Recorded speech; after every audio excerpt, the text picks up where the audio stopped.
Assalamualaikum warahmatullahi wabarakatuh.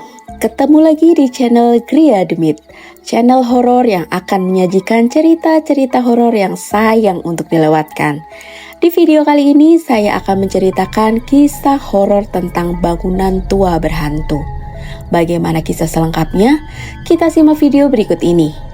Namun sebelumnya yuk subscribe dulu bagi yang belum supaya aku semangat untuk menceritakan kisah-kisah horor untuk kalian semua.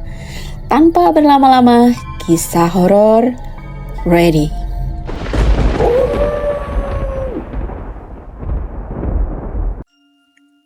Rumah tua di Jalan Siliwangi. Di Jalan Siliwangi, Bandung, ada sebuah rumah tua yang sudah lama kosong. Bangunannya besar, gaya kolonial dengan cat yang mulai mengelupas dan jendela-jendela tinggi berdebu. Tetangga sekitar menyebut rumah itu rumah jaga malam. Katanya, rumah itu dihuni oleh sesuatu yang gak suka diganggu. Keluarga Pak Haryo baru pindah ke sana. Mereka tidak tahu cerita-cerita seram itu. Bagi mereka, rumah itu murah, luas, dan cocok buat keluarga kecil seperti mereka. Istri Pak Haryo, Bu Rani, sempat merasa aneh waktu pertama kali lihat rumahnya. Tetapi dia berpikir mungkin hanya karena belum terbiasa saja. "Gimana, Bu?" tanya Pak Haryo sambil membuka gembok pagar yang berkarat. "Luas banget kan? Anak-anak pasti suka." Bu Rani hanya mengangguk pelan. Ada hawa dingin yang tidak biasa waktu mereka lewat ambang pintu. Seperti ada yang memperhatikan mereka dari dalam rumah, padahal rumah itu kosong. Malam pertama semuanya masih normal. Tapi di jam 2 pagi anak bungsu mereka, Dinda, menangis dengan keras. Katanya ada nenek-nenek berdiri di pojok kamar sambil tersenyum dan melambai pelan. Tapi waktu Bu Rani menyalakan lampu, kamar itu kosong. "Tidak ada siapa-siapa, Nak. Kamu bermimpi kali," hibur Bu Rani. Tetapi Dinda bersikeras. "Itu bukan mimpi, Bu. Neneknya duduk di kursi. Dan dia bilang, katanya rumah ini bukan buat kita." Bu Rani mulai merinding, tapi dia tidak mau langsung panik. "Nenek yang mana sih?" tanyanya sambil peluk Dinda. Dinda hanya menunjuk pojok kamar yang gelap. Pagi harinya Pak Haryo langsung naik ke loteng. Dia berpikir mungkin ada tikus atau binatang lain yang membuat Dinda bermimpi aneh. Tetapi begitu dia buka pintu loteng, udara dingin langsung menyergap. Lebih dingin dari udara di luar. Bau kayu tua dan debu menyeruak dan di pojokan, dia melihat kursi goyang kayu yang tampak tua. Dengan boneka kecil duduk di atasnya. "Rani, kamu naruh ini di sini?" teriak Pak Haryo dari atas. Bu Rani naik dan ikut melihat. "Enggak kok, aku aja baru tahu ada kursi di situ." Keduanya saling pandang. Boneka itu tampak biasa saja, tapi matanya seperti mengikuti siapapun yang melihat. Bu Rani buru-buru tutup pintu loteng. "Gak usah diotak-atik dulu deh, biarin aja di situ." Tetapi malamnya terdengar suara kursi goyang berderit dari atas. Suaranya pelan tetapi jelas. Seperti ada yang duduk di sana dan terus mengayun-ayunkan tubuhnya. Pak Haryo mencoba berpikir logis. Pasti tikus gede atau angin. Lagi pula rumah tua pasti banyak suara-suara aneh kan? Tapi Dinda yang kamarnya tepat di bawah loteng mulai sering mengompol dan mimpi buruk. Dia bilang nenek-nenek itu duduk di kursi goyang sambil nyanyiin lagu Jawa kuno yang tidak dia mengerti. Bu Rani mulai panik. Ia cari tahu tentang rumah itu ke tetangga. Seorang ibu tua yang tinggal 2 rumah dari situ berkata, "Rumah itu dulunya tuh milik keluarga Belanda. Nyonya rumah itu gantung diri di loteng setelah anaknya mati tenggelam di kolam belakang." "Kolam?" Bu Rani kaget. "Nggak ada kolam kok di situ." "Itu kolamnya udah ditutup, Bu. Tanahnya itu ditimbun. Tapi arwah anak itu nggak pernah tenang. Banyak yang lihat sosok kecil basah kuyup mondar-mandir di halaman. Dan suara goyangan kursi itu nyonya rumah. Dia nunggu anaknya pulang." Malam itu, Bu Rani susah tidur. Pikiran tentang arwah anak kecil dan nyonya rumah terus mengganggunya. Sekitar jam 2 pagi, dia terbangun karena dengar suara langkah kaki di lantai bawah. Ia pikir Dinda haus atau mau ke kamar mandi. Tetapi waktu dia turun, Dinda ternyata masih tidur pulas di kamarnya. Saat itulah Bu Rani melihat sesuatu dari jendela dapur. Ada anak kecil, tubuhnya basah kuyup, berdiri di halaman belakang yang gelap. Air menetes dari ujung rambutnya, membentuk genangan kecil di tanah. Anak itu hanya diam mematung, menatap ke arah rumah. Bu Rani panik dan buru-buru menutup gordennya. Paginya ia cek halaman belakang, tidak ada bekas air, tidak ada jejak kaki, tapi dia sadar satu hal. Tanah di pojokan halaman agak ambles, seperti bekas galian. Ia ingat ucapan ibu tua kemarin, kolam yang ditimbun. Sore harinya Pak Haryo akhirnya setuju untuk mengundang orang pintar. Datanglah seorang kakek bernama Mbah Sastro. Begitu masuk rumah, dia langsung geleng-geleng kepala. Energi di sini berat. Sudah lama, tapi masih kuat. Ada 2 arwah, ibu dan anak. Yang ibu tidak tenang karena anaknya tidak bisa pergi. Anaknya tidak bisa pergi karena masih merasa tenggelam. Pak Haryo dan Bu Rani terdiam. Lalu apa yang harus kami lakukan, Mbah? Panggil anak itu, ajak dia pulang. Tapi jangan salah sebut nama. Kalau salah, ibunya yang datang. Malam Jumat, Mbah Sastro mulai ritual di ruang tengah. Lilin dipasang di 4 sudut ruangan. Wangi dupa mengisi udara. Bu Rani duduk menggenggam tangan Dinda yang terus ketakutan. Pak Haryo berdiri di belakang mereka dengan wajah tegang. Mbah Sastro duduk bersila di tengah. Matanya tertutup, bibirnya komat kamit membaca doa. Di depannya semangkuk air dan boneka kecil yang katanya dipakai untuk memanggil arwah anak-anak. Namanya bukan Vira, tambah Sastro tiba-tiba. Itu nama panggilan dari ibunya. Nama aslinya Larasati. Begitu nama itu disebut, angin dingin berhembus masuk lewat celah jendela. Meskipun semuanya tertutup rapat. Lilin bergoyang hebat dan terdengar suara langkah kecil di lorong. Dinda mendadak menangis, menunjuk ke arah dapur. Itu dia, Bunda. Itu dia. Dia basah. Dia sedih.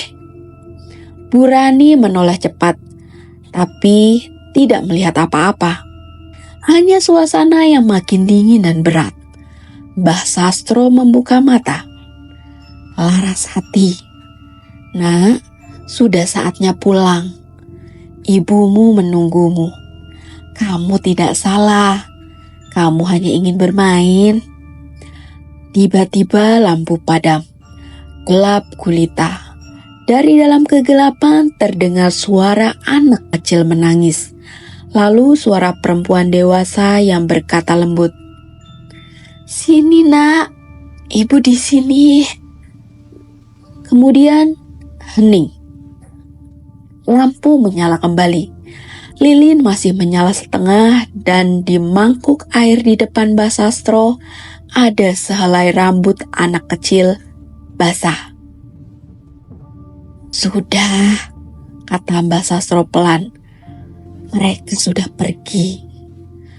Pagi itu udara terasa lebih segar dan rumah yang semula terasa berat kini terasa berbeda. Bu Rani bangun lebih awal dari biasanya dengan perasaan tenang yang aneh. Ia keluar ke halaman belakang melihat matahari pagi yang baru muncul. Tidak ada genangan air, tidak ada tanda-tanda kejadian semalam. Pak Haryo yang ikut keluar dari dalam rumah tersenyum. Malam tadi rumah ini terasa lebih ringan kan? Bu Rani hanya mengangguk merasa ada sesuatu yang hilang. Tapi bukan sesuatu yang buruk tentunya. Rumah itu seperti kembali menjadi rumah mereka. Dinda yang biasanya masih sering terbangun malam, kini sudah mulai tertidur nyenyak sepanjang malam. Begitu bangun, ia berjalan ke ruang tamu dan mengusap matanya. Bunda, kenapa semuanya terasa berbeda ya? Kok rasanya lebih terang? Itu karena Larasati dan ibunya sudah pergi sayang. Mereka sudah tenang. Dinda hanya tersenyum dan mengangguk. Meskipun Bu Rani tahu, di balik senyum itu ada sesuatu yang ia tak mengerti. Namun, ia merasa lebih tenang dari sebelumnya. Mbak Sastro datang lagi beberapa hari kemudian. Kali ini dengan senyum yang lebar. Saya lihat rumah ini sudah kembali seperti semula. Tapi hati-hati, ada kenangan yang tetap tinggal.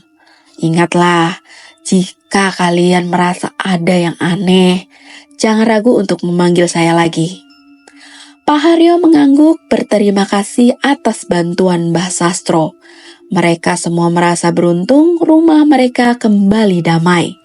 Meskipun tetap ada rasa penasaran tentang apa yang benar-benar terjadi di malam itu. Sampai hari ini mereka tidak pernah mendengar lagi langkah kaki kecil di lorong atau suara tangisan di malam hari. Tapi terkadang saat matahari terbenam, Bu Rani merasa ada sesuatu yang memandang dari jendela dapur meskipun tidak ada siapapun di sana. Dan meskipun sudah lama berlalu, rumah tua itu tetap menyimpan rahasia. Sebuah kisah yang tak pernah sepenuhnya terungkap. Oke, untuk cerita berikutnya masih berhubungan dengan bangunan tua berhantu. Rumah tua di Bukit Larangan. Di pinggiran kota kecil bernama Sukamukti, ada sebuah bukit yang semua orang di sana menyebutnya Bukit Larangan. Orang tua selalu bilang, jangan pernah naik atas bukit itu, apalagi mendekati rumah tua yang berdiri di puncaknya. Katanya, dulu rumah itu milik keluarga kaya yang hilang satu malam tanpa jejak. Anak-anak muda kadang berani-beranian buat naik ke sana, tetapi tidak pernah ada yang berani lebih dari 5 menit. Mereka semua menceritakan yang sama, yaitu suara langkah kaki di semak-semak, bayangan orang yang berdiri di jendela, dan bisikan aneh yang terdengar waktu malam turun. Suatu sore, 3 sahabat yaitu Rian, Fajar, dan Wira duduk-duduk di warung kopi dekat alun-alun. Udara dingin mulai turun, tapi obrolan mereka malah semakin panas. Ayolah, kapan lagi? Kita ini udah SMA, masa takut cerita nenek-nenek? Kata Wira sambil ngakak. Fajar nyengir, tapi jelas matanya agak ragu. Lu yakin? Gue denger ada yang beneran kesurupan habis dari sana. Rian yang biasanya kalem cuman mengangguk. Kalau barengan mah aman lah. Akhirnya mereka bertiga sepakat. Malam itu juga mereka bakal naik ke Bukit Larangan dan masuk rumah tua itu. Mereka membawa senter, kamera dari HP, dan juga jaket yang tebal. Tapi mereka tidak membawa satu hal yang paling penting, yaitu akal sehat. Sekitar jam 9 malam mereka mulai jalan. Jalur setapak ke bukit gelap dan berangin. Pepohonan di kiri kanan seperti mau menelan mereka hidup-hidup. Kadang-kadang ada suara ranting patah yang membuat mereka menoleh panik. Begitu sampai di puncak, rumah itu terlihat jelas. Besar, kusam, dengan cat yang mengelupas di mana-mana. Semua jendelanya gelap, tapi satu di lantai atas terlihat ada sedikit cahaya, seperti lilin kecil. Mereka saling pandang. "Siapa tuh?" bisik Fajar. "Gak mungkin kan ada orang?" balas Rian pelan. Wira sudah jalan duluan, menyalain senter ke arah pintu depan yang setengah copot dari engselnya. "Ayo cepet sebelum gue keder." Dengan napas berat mereka bertiga masuk ke rumah tua itu. Udara di dalam lebih dingin dari luar. Bau apek campur amis menyeruak begitu pintu didorong lebih lebar. Lantai kayu berderit tiap langkah kaki mereka. Senter mereka menyorot ruang tamu yang penuh debu dan sarang laba-laba. Ada lukisan keluarga besar tergantung di dinding. Semua wajah di lukisan itu seakan-akan menatap mereka. Dan kemudian suara langkah di lantai atas. Pelan, berat, seolah ada seseorang yang berjalan bolak-balik. Fajar langsung memegang lengan Rian. "Bro, kita cabut aja yuk." Tapi sebelum mereka bisa bergerak, suara lain muncul. Tawa kecil seperti suara anak kecil. Dan semua lampu tua di rumah itu yang tadinya mati menyala sendiri. Lampu-lampu tua yang tiba-tiba menyala itu membuat mereka bertiga diam di tempat. Bukan cuma karena terang mendadak, tetapi karena warnanya bukan kuning, juga bukan putih. Merah redup seperti lampu darurat membuat ruangan menjadi terlihat seperti neraka kecil. Fajar mundur 2 langkah. "Gue bilang juga apa? Ini tempat itu gak bener." Wira menelan ludah. "Udah tanggung bro, kita lihat aja sebentar, abis itu kita cabut." Rian melirik ke tangga. Suara langkah tadi masih ada, dan sekarang malah terdengar lebih banyak, seperti ada beberapa orang jalan bebarengan di atas. Tapi anehnya, rumah ini udah lama kosong kan? Mereka naik pelan-pelan ke lantai 2. Tangga kayunya reot, tiap injakan berbunyi seperti suara rintihan. Di atas, lorong panjang menyambut mereka. Rian menyorot ke ujung lorong. Ada pintu yang terbuka lebar dan di dalamnya ada cahaya lilin. Mereka masuk. Itu ternyata sebuah kamar tidur. Di tengah ruangan ada meja bundar kecil. Di atasnya ada foto tua keluarga. Foto yang sama seperti di lukisan bawah. Tapi wajah-wajah di foto itu disobek semua tinggal badan tanpa kepala. Di belakang mereka pintu kamar menutup sendiri. Fajar langsung panik, menarik gagang pintu dengan keras. Bro, ini kekunci. Mereka bertiga mulai berteriak-teriak, tetapi rumah itu seperti menelan suara mereka. Tidak ada gema, tidak ada angin, tidak ada apa-apa selain hening. Lalu tawa itu lagi. Tapi kali ini di dalam kamar. Dari bawah tempat tidur muncul tangan kecil, putih, kotor, dan berdarah. Disusul kepala anak kecil dengan mata besar hitam polos dan senyum lebar seperti sobekan luka. Anak itu merangkak pelan ke arah mereka. Badannya bengkok, aneh seperti patah tulang. mau main petak umpet. Suaranya pelan tapi jelas. Wira langsung melempar senter ke arah anak itu. Gue gak mau main apa-apa sama lo. Dan tiba-tiba kamar menjadi gelap gulita lagi. Cuma terdengar suara nafas mereka dan nafas lain yang lebih berat dari langit-langit. Senter menyala kembali dan mereka melihat ke atas. Di langit-langit tergantung seseorang terikat dengan tali dan wajahnya menghadap ke bawah. Matanya membelalak, mulutnya terbuka seperti mau teriak, tetapi tidak ada suara. Itu bukan boneka, itu seonggok mayat. Mereka teriak sejadi-jadinya. Mereka lari keluar kamar sambil berteriak-teriak dan sudah tidak peduli lagi dengan apapun. Lorong itu seperti berubah menjadi lebih panjang, lebih gelap dan dingin seperti di dalam kulkas. Wira yang paling depan mendorong satu pintu sembarangan. Mereka masuk berharap itu jalan keluar. Tetapi yang ada, mereka malah terjebak di ruangan aneh. Di tengah ruangan itu ada meja bundar besar, penuh mainan rusak, boneka tanpa kepala, mobil-mobilan patah, bola mata palsu, dan semuanya seperti bekas disiksa. Di atas dinding ada coretan-coretan memakai darah kering.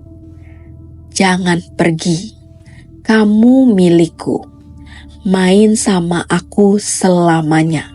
Fajar sudah gemetaran. Bro, gue rasa ini gak bakal keluar hidup-hidup kalau tetap di sini. Tiba-tiba semua mainan di meja jatuh sendiri. Dentingannya terdengar keras sekali. Dari salah satu boneka keluar suara kecil seperti rekaman rusak. Mama, aku takut. Dia datang lagi. Lalu suara langkah kaki datang dari semua arah. Banyak, bukan cuma satu, bukan cuma dua. Banyak sekali. Wira nekat mendobrak pintu. Ayo, ikut gue. Mereka kabur lagi, masuk lorong lain, tetapi lorong itu seperti berputar-putar. Dindingnya berubah, lukisan-lukisan yang tadinya cuma gambar keluarga sekarang berubah.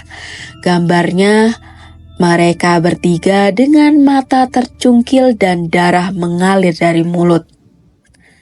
Ini gila, siapa ini yang gambar ini? Rian histeris.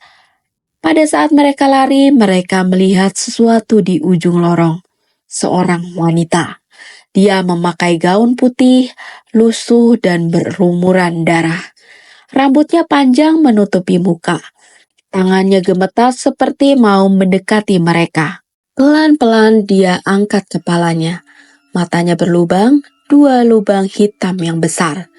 Dia membuka mulut lebar-lebar sampai rahangnya berbunyi. Dan keluar suara bukan suara manusia. Suara itu seperti suara semua orang yang pernah mati. Kalian tidak boleh pergi. Tiba-tiba semua lampu mati. Gelap, dan di gelap itu mereka bertiga merasakan tangan-tangan kecil mencengkram kaki mereka. Menarik ke bawah, seperti ke dalam tanah. Mereka berusaha berteriak, tetapi mulut mereka terasa berat, seperti direkatin sesuatu yang tak terlihat. Rian, Fajar, dan Wira merasa seperti tenggelam di lumpur dingin dan lengket. Tangan-tangan kecil itu menarik mereka semakin dalam.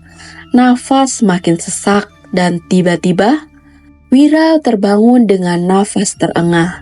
Dia masih di rumah itu, tetapi sekarang di ruang makan yang sudah hancur seperti terkena gempa. Rian dan Fajar ada di sampingnya dan masih pingsan.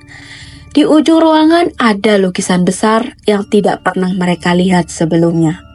Lukisan itu adalah keluarga yang tinggal di rumah itu dulu. Ayah, ibu, dan anak perempuan kecil. Anak itu mirip sekali seperti anak kecil yang mereka lihat di loteng. Tiba-tiba dari belakang lukisan keluar suara kecil. "Akhirnya kalian di sini." Mereka membalik badan. Anak kecil itu berdiri di depan mereka. Bajunya sobek, matanya kosong, tetapi sekarang dia tersenyum. Bukan senyum serang, tapi senyum yang tampak seperti gila.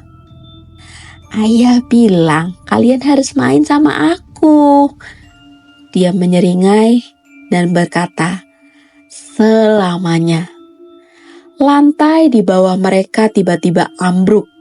Mereka jatuh ke bawah tanah dan di bawah sana gelap gulita. Cuma ada suara tangisan dan suara-suara dari balik dinding. Tolong keluarkan kami. Jangan biarkan dia masuk. Dia bukan anak, dia iblis." Tiba-tiba dari lorong tanah itu keluar satu sosok besar. Bukan manusia, badannya tinggi, kurus, kepalanya pecah, dan di punggungnya dia menggendong anak kecil yang sama. Wira berbisik gemetar, Itu ayahnya." Makhluk itu berteriak keras sampai telinga mereka berdarah. Dinding tanah itu mulai bergerak sendiri menutup jalan. Satu-satunya pintu keluar tertutup perlahan dan suara anak kecil itu makin dekat. "Aku gak mau sendirian, temenin aku ya." Wira berteriak, "Ayo, lari sekarang juga." Lorong semakin sempit, dindingnya menyatu sendiri menutupi jalan. Rian dan Fajar lari sekuat tenaga, tetapi Wira dia terjatuh lagi. Kakinya seperti tertarik sesuatu.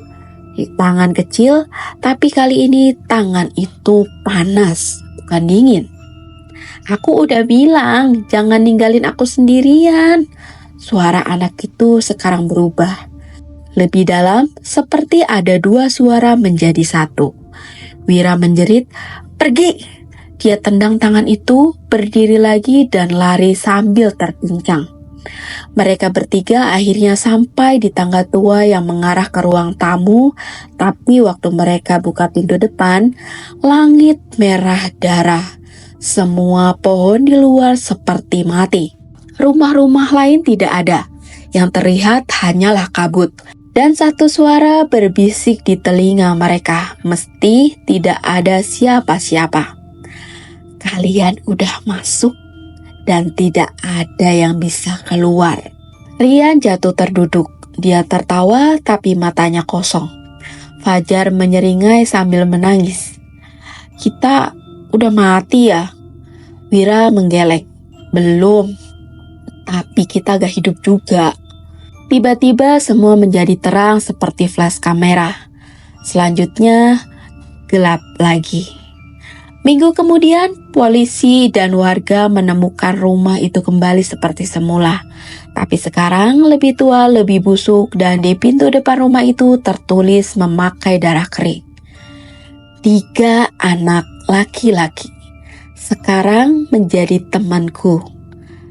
Lalu selanjutnya kalian berikutnya. Oke, demikian 2 kisah horor tentang bangunan tua. Buat teman-teman yang punya kisah horor dan mau dibacakan di channel ini, bisa WA di nomor yang ada di deskripsi. Stay healthy, stay positif dimanapun kalian berada. Jangan lupa subscribe, sampai jumpa di kisah horor berikutnya. Bye!